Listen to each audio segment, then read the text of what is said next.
नरेंद्र मोदी के भक्त, संघ के संत चंपत राय राम मंदिर से चंपत हो गए, इस्तीफा देकर, झोला उठाकर। तो क्या बात यहीं खत्म हो गई? बिल्कुल नहीं, झोला भी चेक होगा।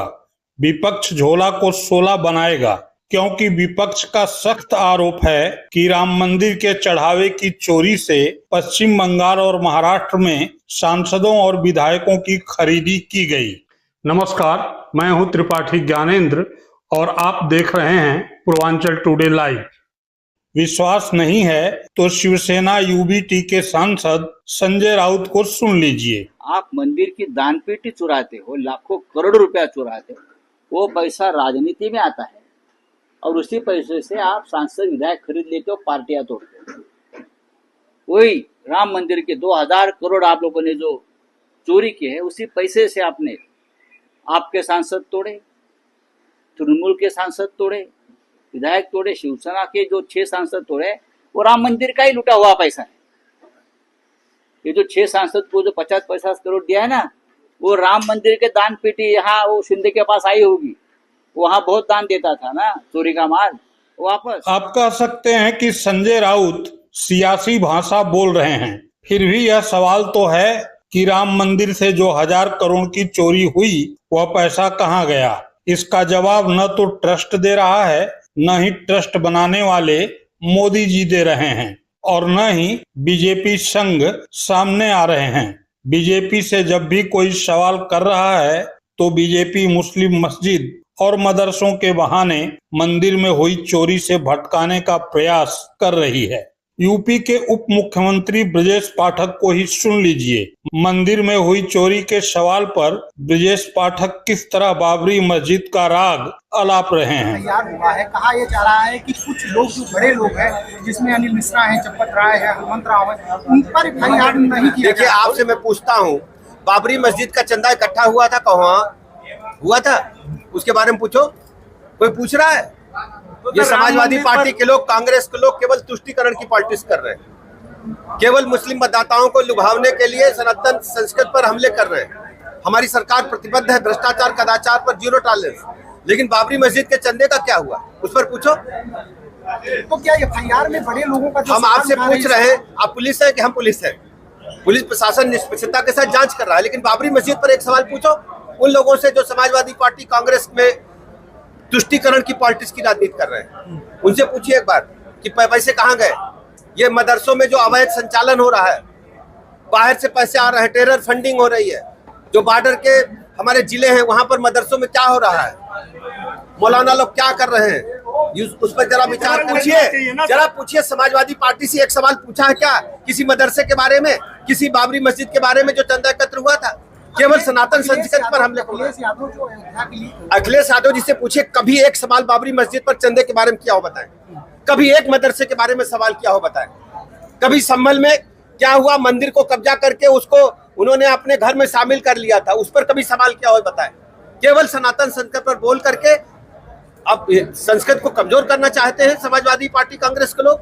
हम लोग एकजुट हैं। क्या अयोध्या को बदनाम करने की पूरी साजिश है ये, और हम फिर भी कहते हैं जीरो टॉलरेंस की नीति है। तो सर, साजिश कौन कर रहा है सर? हम कह रहे, मैं नाम तो ले रहा हूँ, जरा पूछो समाजवादी पार्टी से, कांग्रेस के लोगों से। चोरी का बात तो आप पूछिए, एफआईआर हो गया है ना? हाँ सर। तो तफ्तीश आप करोगे? तफ्तीश कौन करेगा? कौन जांच करेगा? मान्यवर कौन जांच करेगा? तो पूछो।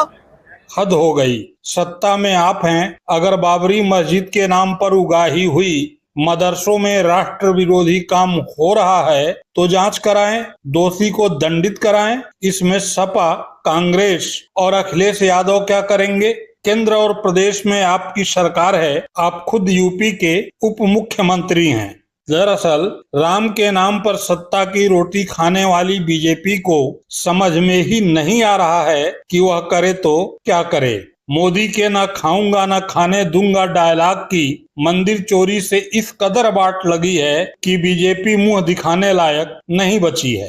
बीजेपी जब भी थोड़ा बहुत मुंह खोल रही है, तब केवल यह समझाने का प्रयास कर रही है कि मंदिर में चोरी चंद कर्मचारियों की देन है, लेकिन लोग इसको मानने को तैयार नहीं हैं। संत महात्मा भी अब ये कहने लगे हैं कि ये एक सुनियोजित प्लान का परिणाम है। राम मंदिर में तो मनमानापन शुरू से हो रहा है।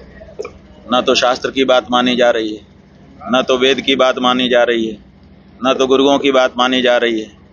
जो नेताजी चाहेंगे वो होगा। तो नेताजी ने जिन जिन को चाहा कि ये लोग ट्रस्टी बन के वहाँ बैठे और हमारी ओर से मैनेजमेंट संभालें, साधु संतों को तो दूर कर दिया गया, पंडित पुजारियों को उसमें रखा नहीं गया, तो उनके कार्यकर्ताओं का ट्रस्ट बनाया गया। आप इसी से अनुमान लगा लीजिए कि जब कहीं पर कोई नया ट्रस्ट बन रहा है उसमें लोग अपने विश्वस्त लोगों को क्यों बैठाना चाहते हैं। इसका मतलब है कि उनके माध्यम से उनकी कुछ बातें थी कि वो अपने विश्वस्त लोगों के माध्यम से करना चाहते थे। अगर सब कुछ फेयर करना था तो 4 शंकराचार्य और रामानंदाचार्य और दूसरे जो आचार्य थे वो क्या गड़बड़ थे, उन्हीं का ट्रस्ट बना देते कि भाई साधु संत आचार्य गण आप मिलकर के ट्रस्ट बनाइए, मंदिर बनाइए। लेकिन अपने खास खास कार्यकर्ताओं को वहाँ पे बैठाने का मतलब ही था कि शुरुआत में नीयत ही थी कि अपने खास लोगों को बैठा के हम चोरी करेंगे, तो वो हो रही है। शंकराचार्य अविमुक्तेश्वरानंद तो अब बीजेपी को नकली हिंदू तक करार देने लगे हैं। वो अब इस स्थिति में चले गए हैं कि हम गाय काट काट के बिकवाएं, माहौल दें, उसके बाद भी हिंदू जनता के पास विकल्प क्या है। व्हाट्सएप यूनिवर्सिटी में घूम रहा है कि हिंदुओं के पास विकल्प क्या है, माने हम जो चाहेंगे वही करेंगे, फिर भी हिंदू हम ही को चुनेगा। तो हमारा ये कहना है कि ऐसा मत सोचिए, परमात्मा के सिवाय बाकी सबका विकल्प है। बड़े बड़े आए और चले गए, सबका विकल्प कोई ना कोई खड़ा हो गया।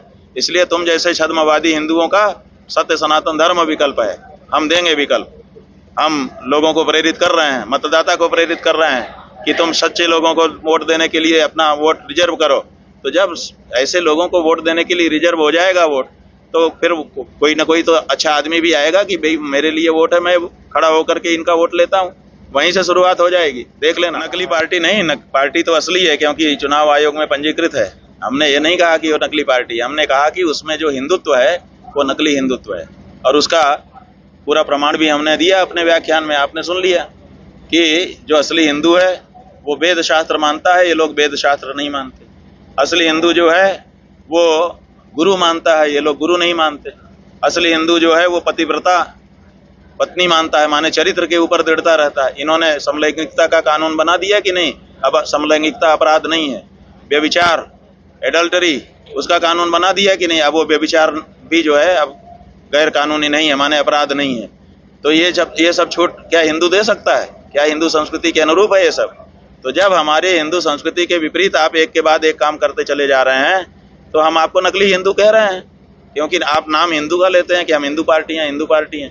अरे आप तो वहीं नकली हो जाते हो जब आप चुनाव आयोग में जाके शपथ पत्र देते हो कि हम धर्मनिरपेक्ष पार्टी हैं, हमें पंजीकृत करिए। और जब पंजीकृत हो जाते हैं तो बाहर पब्लिक में आके कहते हैं हम हिंदू पार्टी हैं। आप तो पहले धर्मनिरपेक्ष पार्टी हो ना। इस देश में जितनी पार्टियां सब धर्मनिरपेक्ष हैं, क्योंकि चुनाव आयोग धर्मनिरपेक्षता की शपथ के बिना पंजीकरण ही नहीं करता है। तो आप पहला झूठ तो वहीं बोलते हो। लेकिन हम मानते हैं कि भाई वो तो तकनीकी कारण से आपकी मजबूरी रही होगी, लेकिन आपके मन में हिंदू भावना है, ऐसा मान करके आप बोल रहे हैं, तब आपके आचरण हमको देखने पड़ते हैं। और आपके आचरण तो सब हिंदू धर्म से विपरीत ही है। तो हम कैसे माने कि आप हिंदू पार्टी हैं? इसका मतलब हिंदू पार्टी है नहीं, हिंदू धर्म के विपरीत काम कर रही हैं और नाम हिंदू का ले रही हैं, इसलिए नकली हिंदू ही तो हो गए और क्या हुआ। सच जो भी हो, लेकिन बीजेपी की हिंदू सियासत और संघ की 100 वर्ष की साख की इस कदर वाट लगी है कि यूपी का 27 तो छोड़िए, देश का 29 का चुनाव भी बीजेपी के हाथ से निकलता दिख रहा है। क्योंकि अयोध्या के राम मंदिर में 1000 करोड़ की चोरी जितनी सच है, उतना ही सच ये भी है कि चोरी से जुड़े ट्रस्ट में सभी लोग आरएसएस यानी संघ के हैं और इन्हें ट्रस्ट में कोई और नहीं, खुद मोदी ने रखा है। इसकी कीमत तो अब संघ और बीजेपी दोनों को चुकानी पड़ेगी, क्योंकि मामला इंसान का नहीं, भगवान राम का है।